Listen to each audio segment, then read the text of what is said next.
MNS का angle उसने चालू किया। मुझे तो पता भी नहीं था वो लड़का कौन है क्या है। जब मैंने उसको बोला कि तुमने मेरी कार को क्यों मारा, तुम्हें पता भी चल रहा है आप कितने पिए हुए हो, और इस 3 लोग रोड से चल रहे थे, उसने उनके ऊपर भी गाड़ी डाली। पता है मैं कौन हूँ? मेरा बाप मनसे का उपाध्यक्ष है। मुंबई में हिंदी बनाम मराठी की लड़ाई के बीच एमएनएस नेता जावेद शेख के बेटे राहिल जावेद शेख एक बड़ी मुसीबत में फंस गए हैं।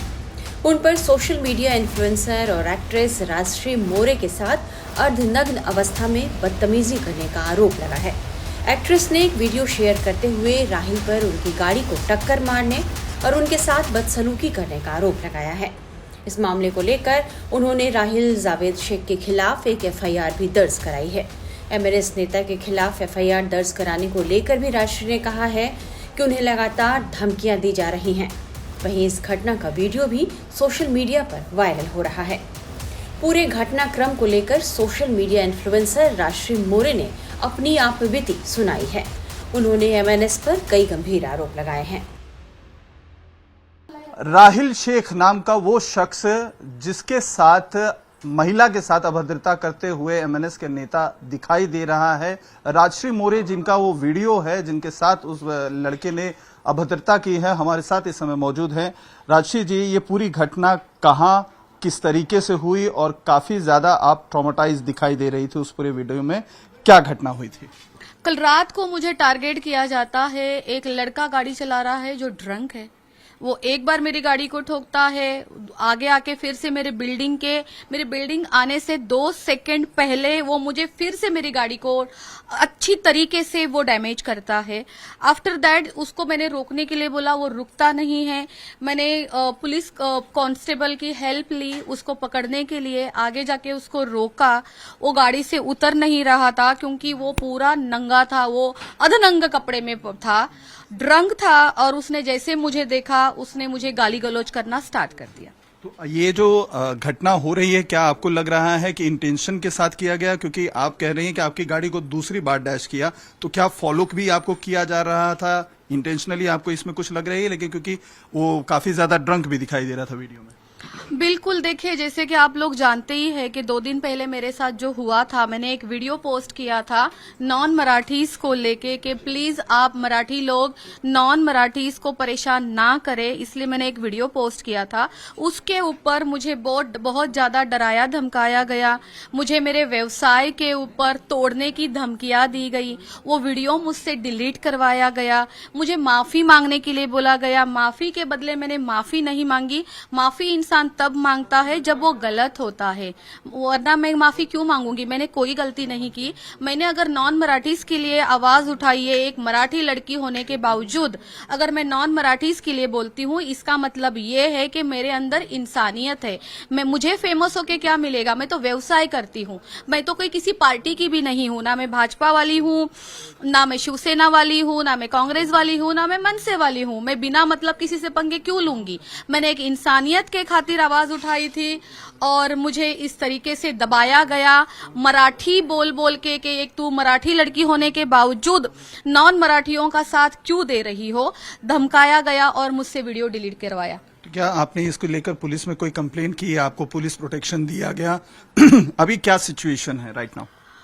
जी, जिस दिन मेरा वीडियो वायरल हो रहा था, मेरा वीडियो बहुत ज्यादा वायरल हो रहा था क्योंकि सच बोलते हैं तो वो चीज वायरल होती ही है, और मुझे नहीं पता था कि मुझे कोई टारगेट करने वाले हैं। मैंने तो सिंपल एक नॉर्मल बात करके एक वीडियो डाला था, बट मैं नहीं जानती कि मैंने इतना सच बोला था उसके अंदर। तो कहते हैं ना कि झूठ बोलने से पाप लगता है और सच बोलने से आग लगती है, तो वही हुआ है। अचानक मेरे स्टूडियो के बाहर पुलिस की गाड़ियां आती है, तब मुझे पता चलता है कि मुझे पुलिस प्रोटेक्शन दिया गया है। सामने से उनको पता चल गया था कि मेरे साथ कुछ होने वाला है। राशि का यह भी दावा है कि उन्हें जानबूझकर टारगेट किया जा रहा है क्योंकि उन्होंने मुंबई के लोगों के लिए आवाज उठाई थी। फिर पुलिस स्टेशन में बहुत हंगामा होता है, 200 लोग आते हैं मेरे खिलाफ, मराठी लोग ही आते हैं, मराठी लड़की के खिलाफ उसको जलील कर रहे हैं, गंदा गंदा बोल रहे हैं। क्या है ये हमें भाषा सिखाती है? हमें भाषा क्या सिखाती है? हमें भाषा कुछ नहीं सिखाती है। भाषा एक आपके और मेरे बीच में कम्युनिकेशन करने वाली एक छोटी सी चीज है। हमारे अंदर भाषा और धर्म नहीं, हमारे अंदर इंसानियत होनी चाहिए और हमारे इस दो हाथों में मेहनत करने की ताकत होनी चाहिए। बस आप जीत गए। आपको क्या लगता है कि चूंकि आपने नॉन मराठियों के बारे में बात किया, इस वजह से आपको टारगेट किया जा रहा है, और अब तो जिस शख्स ने आपके साथ ये बदतमीजी की उसको तो ये भी खबर आ रही है कि नोटिस देकर छोड़ दिया गया है, तो क्या आपको लगता है इससे आपको भी खतरा है, और आगे जो कानूनी कार्रवाई है आप इसको किस तरीके से आगे लेके जाएंगे? देखिए, उसको छोड़ा है नोटिस देके, मैं ये बात नहीं जानती थी। मैं तो सुबह 7 बजे घर पे आई हूँ, 7 साढ़े 7 बजे, ये सब कुछ होने के बाद। उसके बाद मेरे पीछे से वहां पे क्या हुआ है, उसको नोटिस देके छोड़ा, उसके साथ कुछ किया नहीं गया। और रही बात कि मैं आगे कानूनी कार्रवाई कैसे करूंगी, तो बस कुछ चंद मिनटों में मेरी एडवोकेट यहाँ पे आ रही है, तो वो आप सबसे बात करके बताएंगे कि हम इस मैटर को अब किस तरीके से आगे लेके जाएंगे। मेरी खुद की प्रोटेक्शन के लिए, मेरा खुद का प्रोटेक्शन, मेरी फैमिली का प्रोटेक्शन, जो 50 लोग मेरे साथ काम कर रहे हैं, जिनका पेट मेरे वजह से चल रहा है, मैं कौन होती हूँ जो भगवान दे रहा है, सॉरी, हम जो टीम वर्क करते हैं, हम लोग साथ में काम करते हैं, हमारा पेट जिस वजह से चल रहा है, मेरे नेल आर्ट स्टूडियो के ऊपर वो लोग तोड़ने की जो मुझे धमकियां दे रहे थे, मेरे व्यवसाय पे कोई आंच ना आए, मुझ पर कोई आंच ना आए, इसलिए अब हम जो भी कानूनी कार्रवाई करेंगे, मेरी एडवोकेट आपसे बात कर लेगी। फिजिकल होने की कोशिश हो रही थी, वो जो शख्स ने जो है काफी ज्यादा अनड्रेस्ड पोजीशन में था, क्या वो भी फिजिकल होने की कोशिश कर रहा था, और अगर पुलिस उस समय वहां पर नहीं होती तो कोई अप्रिय घटना भी हो सकती थी? 100%। अगर पुलिस के सामने मुझे गंदी गंदी गालियां दी जा रही थी, मुझे ये बताया जा रहा था कि तुझे पता है मैं कौन हूँ, मेरा बाप कौन है, मैं मनसे वाला हूँ, मेरा बाप मनसे का उपाध्यक्ष है, तू राज ठाकरे के घर जा, तू देख मेरा पैसा तू वहां से लेके आ। अगर गलती से कोई किसी को मारता है तो कोई ये सारी धमकियां नहीं देता है। वो क्या बोलता है, मुझसे गलती हो गई, मैं दारू पिया हुआ था। वहां पे ये सारी चीजें नहीं होती। ये मुझे टारगेट किया जा रहा है, तब तो ना ये सारी चीजें हो रही है। आपको जब राहिल इस तरीके की हरकतें कर रहा था, आप पुलिस स्टेशन गए, पुलिस में मामला गया, तो क्या उसके परिवार की तरफ से जावेद शेख जो उसके फादर थे, उनकी तरफ से कुछ कहा गया, कोई रिक्वेस्ट की गई एफआईआर न किया जाए, या इस तरीके की कहीं कोई बात आपसे संपर्क करने की कोई कोशिश? जी, जब पुलिस स्टेशन गए थोड़ी देर के बाद उसके मम्मी डैडी आए, जो वो बोला जा रहा था कि जावेद शेख थाना में चली जा और पूछ ले कि जावेद शेख कौन है, वो मेरा बाप है, वो महान व्यक्ति, उस इंसान को मैं मिलना भी चाहती थी कि इनके बाप कौन है, ऐसे इंसान बच्चे के। तो वो जब वहां पे आए तो मुझे बोला गया कि प्लीज आप एफआईआर मत करिए, छोड़ दीजिए, मैं आपको सॉरी बोलता हूं, आप माफ कर दीजिए, इसका करियर खराब हो जाएगा। मैंने कहा कौन सा करियर है इसका, कौन सा करियर है? लोगों का करियर अभी खराब कर रहा था। 3 लोग रास्ते से चल रहे थे, मुझे ठोकने के बाद 3 लोग और एक कुत्ता उनका जो घर में उन्होंने रखा हुआ था, वो 3-4 कुत्ते को पकड़ के 4 हो गए। उनके ऊपर भी उसने गाड़ी डाली। उन लोगों ने तो अपने आप को बचा लिया, साइड में हट के फुटपाथ पे चले गए वो लोग भाग के, वरना वो भी चले जाते। इस घटना के बाद शिवसेना नेता संजय निरुपम ने एमएनएस की घेराबंदी कर दी है और राज ठाकरे का नाम लिए बिना उन पर जबरदस्त हमला बोला है। राजश्री मोरे मैडम के साथ कल परसों जो दुर्व्यवहार किया गया, एक नौजवान शराब की नशा में धुत था, अर्धनग्न था, और वो मनसे का नाम लेके इनको लगातार गाली दे रहा था, धमकी दे रहा था और कह रहा था कि मेरे पिता मनसे के उपाध्यक्ष हैं। उसके बाद पुलिस केस हुआ। आज हम यहां पे मोरे मैडम को लेकर यहां आए हैं ताकि सरकार की तरफ से, पुलिस की तरफ से न्याय मिले। मराठी भाषा का मान सम्मान होना चाहिए महाराष्ट्र में, इस पर किसी को कोई ऐतराज नहीं हो सकता। महाराष्ट्र के लोगों की मातृभाषा और मातृभाषा का सम्मान होना चाहिए।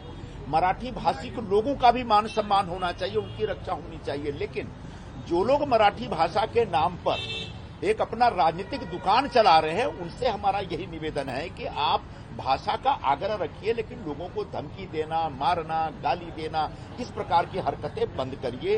राजश्री मोरे जैसी महिलाओं को मैं यही कहना चाहूंगा कि पूरी सरकार आपके साथ खड़ी है, पूरी पुलिस आपके साथ खड़ी है। आपको घबराने की जरूरत नहीं है। यह महानगर पालिका का चुनाव है। चुनाव की वजह से इस प्रकार के मुद्दे उठेंगे। चुनाव एक बार से हो जाएंगे, उसके बाद ये सारी बातें भूल जाएंगे। तो आज बहुत जरूरी है कि आने वाले दिनों में महानगर पालिका चुनाव तक किसी के ऊपर किसी प्रकार का कोई हमला न हो, किसी के ऊपर किसी प्रकार का मराठी भाषा के नाम पे धमकी न हो, भाषा के नाम पे समाज को तोड़ने का और कोई प्रयत्न न हो। इस दिशा में हम सब की तरफ से प्रयास होना चाहिए।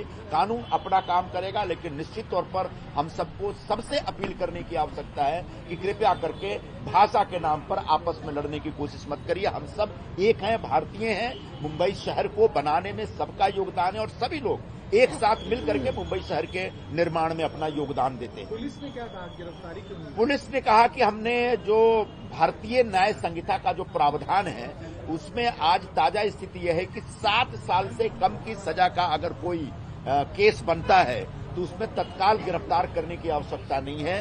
उन्होंने कहा कि हमने 1 लाख रुपए का एक बॉन्ड भरवा के ले लिया है और यही एक प्रक्रिया, नई प्रक्रिया शुरू हो रही है, जिसके तहत आने वाले 1 साल में अगर कोई भी गुनाह वो करता है तो उसको तड़ीपार किया जाएगा।